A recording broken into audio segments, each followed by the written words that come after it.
the redshirt rule has changed obviously in the last 4 or 5 years, whatever it's been, to 4 games. And I got to think that I can't think in any way that that's been a negative in any such way. If anything, it's provided that year of development for a player where they're not thrown right into it. But at the same time, hey, they will get some looks in some games, and they will get those reps against guys with other colored jerseys on that may not be the most meaningful reps in the world. Or if there is an injury, they can recover from that, still get, even if they were a key player, but they got hurt after 3 games or something, they still maintain that year of eligibility. It just seems like a win-win across the board.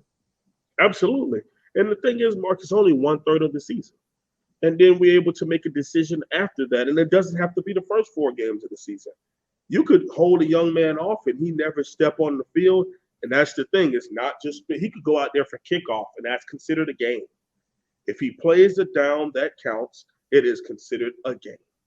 All right. So you could get to those last 4 games of the season. You could just do the last game of the season, the ACC championship game, the semifinal, and then the final, and still count it as a red shirt because and it's up to 4 games. The moment that they play a 5th, then they burn that opportunity or lose that opportunity for a red shirt.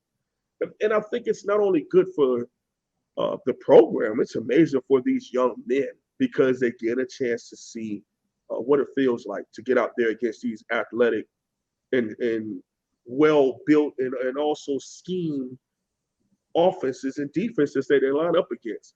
More likely than not, if we're recruiting at a high level, we're recruiting against a guy who was the man on almost every field he got on. Now he gets out there and the quarterback's reading him. He's a DN, someone's reading him.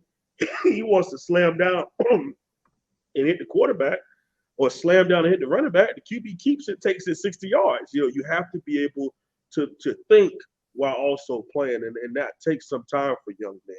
So being able to give them that chance to redshirt, give them that chance in the weight room and nutrition, handle that, plus your schools, your schooling, and just be able to hold psychologically, it's important.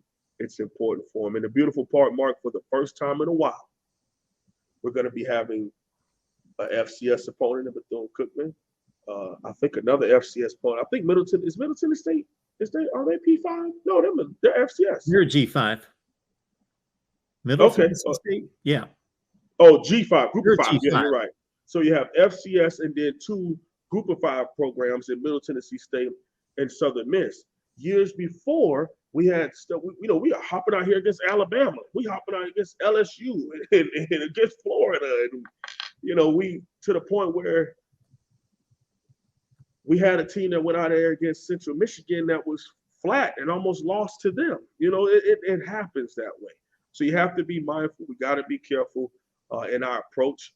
But I think we got the right team, the right leadership, where a lot of that stuff won't be issues.